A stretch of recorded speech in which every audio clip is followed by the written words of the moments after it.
করেন। রেডিও ছেলেবেলা খবর শুনেন গার্তেরা। খবরটি প্রচার হচ্ছে ডাচ বাংলা গোরস্থান থেকে।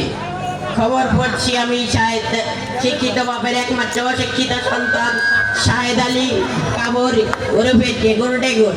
প্রথমেই শুনবেন সুখ সংবাদ। আরে না থুকু।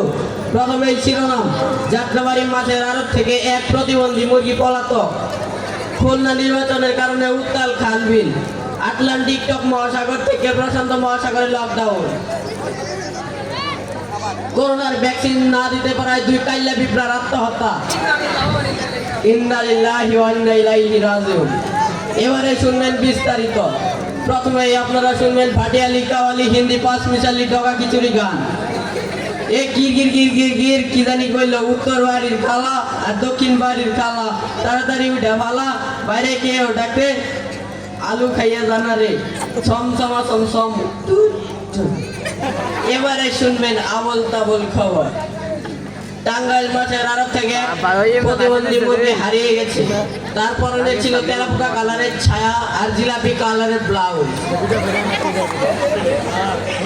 যদি কোনো পাষাণ ব্যক্তি এই মুরগিটিকে পেয়ে থাকেন তবে মধুপুর শিয়ালবাড়িতে পৌঁছে দিবেন। আর যদি কেউ শিয়ালবাড়ির ঠিকানা না জানে তবে এই নাম্বারে যোগাযোগ করবে 0956 লাস্টে 53।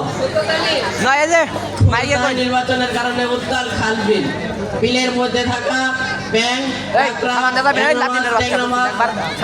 এবং কি 4.5 হাত লম্বা মিস্টার ধুরা সাহেব বলেছেন তাদেরকে ভোটে জালিয়াতি করা হয়েছে। তাদের এটা হামেশা কথা শুনে সকাল ভোট কেন্দ্রগুলোতে আমাদের আফ্রিকার জঙ্গলের খতিব হযরত মাওলানা কবির পাইথন উর্ফে মিস্টার বদনা শরীফ পাইথন বলেছেন তবে বেশিরভাগ ভোট কেন্দ্র ভোট কেন্দ্রগুলোতে কুত্তার ল্যাং, গরুর ল্যাং, বেড়ার ল্যাং এবং কাকপক্ষী সহ সবার ল্যাং থাকলেও ছাগলের কোনো ল্যাং নেই বলে তারা খুব তীব্র নিন্দা প্রকাশ করেছে। স্থানীয় রাম ছাগল কমিটির চেয়ারম্যান জানিয়েছেন অ্যাডভোকেট গন্ডার উদ্দিন বেবি ট্যাক্সি সাহেব। এবারে শুনবেন রাজীব খানা 420 সংবাদ। আগামী 24 ঘন্টায় সারা বিশ্ব করোনায় আক্রান্ত হইয়াছে আর 5000 পাঙ্গাস মাছ মৃত্যুবরণ করেছে 2.5 পাঙ্গাস মাছ। তার মধ্যে জীবিত পাঙ্গাস গুলিকে সয়া মেমোরিয়াল ডান্স ক্লাবে ভর্তি করা হইয়াছে। আর মৃত পাঙ্গাসদেরকে কচু বনে দাফন করা হইয়াছে বেশি বেশি বাচ্চা দেওয়ার জন্য। এই দিন করোনার হার বৃদ্ধি পাওয়ার কারণে আটলান্টিক মহাসাগর থেকে প্রশান্ত মহাসাগরে হয়েছে কঠিন লকডাউন।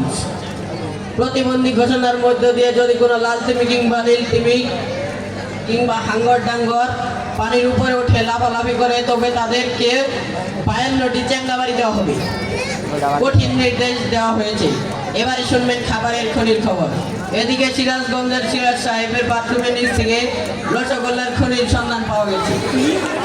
তিনি ধারণা করেছেন এই রসগোল্লা দিয়ে দেশের খাদ্যের চাহিদা মেটানো যাবে ও বিদেশে রপ্তানি করে ওই দেশে ইট বালু সিমেন্ট রপ্তানি করা সম্ভব হবে আলহামদুলিল্লাহ। এদিকে কবিরের দাদির বদনাটি হারিয়ে গেছে। যদি ক্ষুধার জন্য সেনাবাহিনীকে দায়িত্ব দিলে দীর্ঘ 6 মাস খোঁজাখুঁজির পর বদনাটি পাওয়া যায়নি। যদি কোনো পাষাণ ব্যক্তি বদনাটিকে পেয়ে থাকেন তবে শরীফের দাদির সঙ্গে দেখা করুন। পুরস্কার শরীফের দাদিকে দেওয়া হবে। আমার একটাই উদ্দেশ্য, শরীফের দাদিকে দেওয়া, টুকু বিনোদন দেওয়া। ধন্যবাদ।